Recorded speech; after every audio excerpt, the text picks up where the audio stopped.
Hey, I'm Dave, and I like to answer questions about spiritual life. Today, we're going to talk about being a kingdom scribe, which is something you may have never heard of before, but I think you'll enjoy the conversation. We're finishing off the 32nd of this series, this podcast series, and I've enjoyed it. It's all been about different aspects of the kingdom, and you can find it at fourthstream.com under podcasts. Am I a kingdom scribe?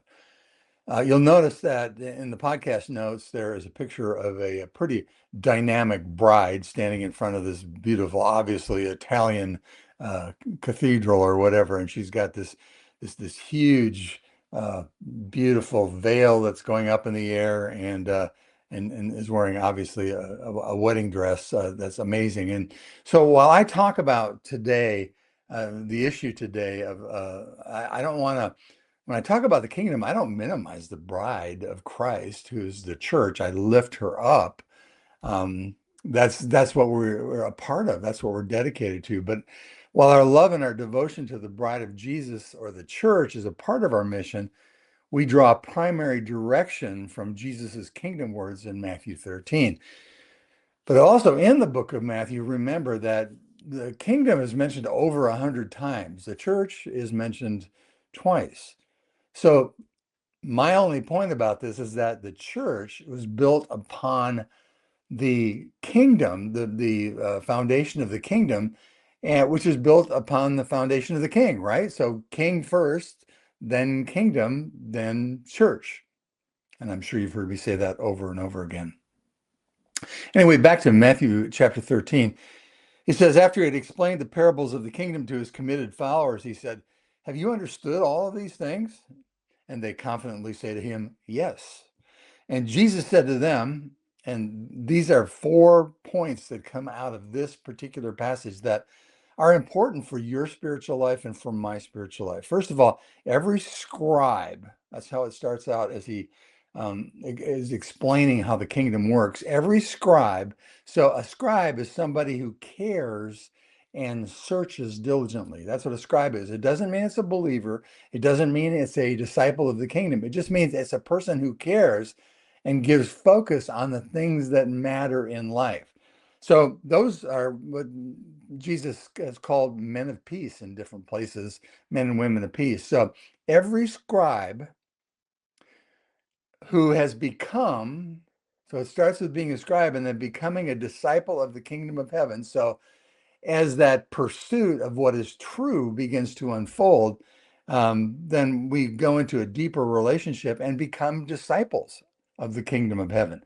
Not disciples of the church, disciples of the kingdom of heaven. And this is somebody who embraces God with all of our heart and soul and mind and strength, which you heard Jesus talk about. That's way back in the law. So the idea is that becoming a disciple of the kingdom comes out of being somebody who cares, and then you follow through on that caring and practice it. So then the next thing in the chain that Jesus is presenting here is he says, is like the head of a household. Head of a household. You know, everything goes back to family. It did right from the beginning. It goes even before the beginning. The Father and the Son and the Holy Spirit, family, right? So basically, it's like the head of a household, or we are like the head of a household. Finding our God place in the world must include our house of relationships and our connections.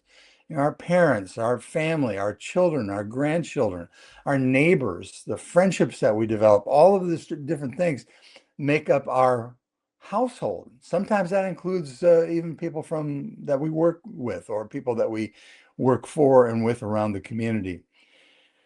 So it starts out with somebody who cares, then we become, because of that, we become disciples of the kingdom, and then we become the head of a household, which is where the work of God is intended to happen. It always has, and it always will, no matter how much we diminish the family and leave it in the dust related to culture. Yeah, I feel strongly about that. Then the last thing in this brief statement that he makes in Matthew 13:32, who brings out of his treasure things new and old. And I'm still pondering that. But these are the things which appear to have proven value to us. So they're things past and things present. So I didn't come to know Christ until I was 21 years old, but I was a part of God's world from the time that I was conceived in my mother's womb. So everything that happened in my life is relevant. It's all relevant to the treasure that's been given to me. It's my story. It's my life that's been given to me to live out. So brings out of his treasure. So you go into your story and you bring out things new that are still happening and continuing to unfold, and old things that have already happened. I can't tell you how many times I have gone back into looking at different things that have happened in my life, and I've been able to pull on that positively or negatively and help somebody who is younger than me who is trying to understand the kingdom of heaven. So these are the things proven, and as we become wiser as disciples, the more we have to draw upon for our kingdom work. So it appears that association with scribe kinds of people gives us focus toward becoming disciples and sharing distinct community, right? Does that make sense?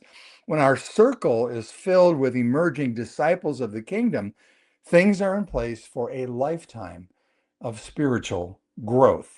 And that's what the disciples experienced, having been with Jesus. Pretty cool. So we then gather in various ways to keep focused and to share and to teach and disciple others regarding King first, then kingdom, then church. It involves all three of those. So those of us who are relating to the king bring things from the king to each other. Those of us who are relating to the kingdom bring things from the kingdom. And those who are actively involved and engaged in the church or the bride of Jesus Christ, we bring those things into our discipleship effort with God. So the king empowers our work, and with him we build his kingdom, and he invites us to do so under his authority, which is a whole another conversation, obviously. We agree in the spirit for direction and connection with people who are seriously drawn toward Jesus and his kingdom. So these scribes are those who learn to sincerely pursue Jesus above everything. But it begins with being a scribe and moves into being a disciple of the kingdom, and then we get to become a part of being a head of a household, or in our situation, we are co-heads of the kingdom household that God has given to us. So within this group, we ask God and work hard to identify the people we are to disciple. And together with these men and women, we connect with the greater church in our community, the called out assembly, which is what church means. That's the word that it comes from, ecclesia, through our jobs, our personal giving missions, and our building up of the church in each of the cities that we live in. There's only one bride of Christ, but there were many representations of it, even at the time of Paul. He would talk about the church at Rome or the church in Corinth or whatever. This allows us to live out personal and family needs for spirituality and the expression of our gifts, and it provides for the welfare of other people. Pretty cool. Just as Jesus' disciples worked alongside him as he accomplished his Father's will, we choose to bless our neighbors through spirit-directed doing good and sharing as we build up his kingdom and his bride, per Hebrews 13. You might want to read that sometimes because it's the big picture on that, but we don't have time to look at it now. This is out of Matthew 25, and it's talking about how it's all going to wrap up at the end, okay? You start out as a kingdom scribe, you get involved with the kingdom, you become a disciple of the kingdom, you become the head of a household, and you live your life trying to honor God through that household that you've been given. Then the king will say to those on his right, "Come, you who are blessed of my Father, inherit the kingdom prepared for you from the foundation of the world. For I was hungry, and you gave me something to eat. I was thirsty, and you gave me something to drink. I was a stranger, and you invited me in. I was naked, and you clothed me. I was sick, and you visited me. I was in prison, and you came to me." And that's part of sharing in the kingdom that has been prepared since the foundation of the world. Can you imagine how amazing the bride of Christ is going to be, and the diverse makeup of who we will be? Just amazing. Finish with this, because this is the kind of the capstone in looking at the idea of the kingdom and the bride and being a scribe and a disciple of the kingdom. This is in Revelation 21. Then one of the seven angels who had the seven bowls full of the seven last plagues came and spoke with me, saying, "Come here, I will show you the bride, the wife of the Lamb." And he carried me away in the spirit to a great and high mountain, and he showed me the holy city, Jerusalem, coming down. So somehow the bride is tied together with this city coming down out of heaven from God, having the glory of God. Her brilliance was like a very costly stone, as a stone of crystal clear jasper. It had a great and high wall with 12 gates, and at the gates 12 angels, and the names were written on them, which are the names of the 12 tribes of the sons of Israel. There were three gates on the east, and three gates on the north, three on the south, three on the west. And the wall of the city had 12 foundation stones, and on them were the 12 names of the 12 apostles of the Lamb. So the 12 apostles of the Lamb and the 12 tribes of Israel all come together in the city of God and in the church of Jesus Christ, the Nazarene who died and took away the sins of the world. So cool. First king, then kingdom, then church. Thanks for working through this process with me. This is a great thing to share with people in your life that you disciple and that you're able to explain the kingdom to. Also, at the bottom of the notes, there's a link to the different books that I've written related to the kingdom, and you might find one or more of those helpful and interesting. I'm Dave from fourthstream.com. If you like this kind of content where we answer spiritual questions regarding living as a kingdom life with Jesus, please give us a like and follow and ask your questions in the comments that are listed below. Well, who knows where we'll go next, but I'll probably keep teaching, so join you soon. Take care, my friend.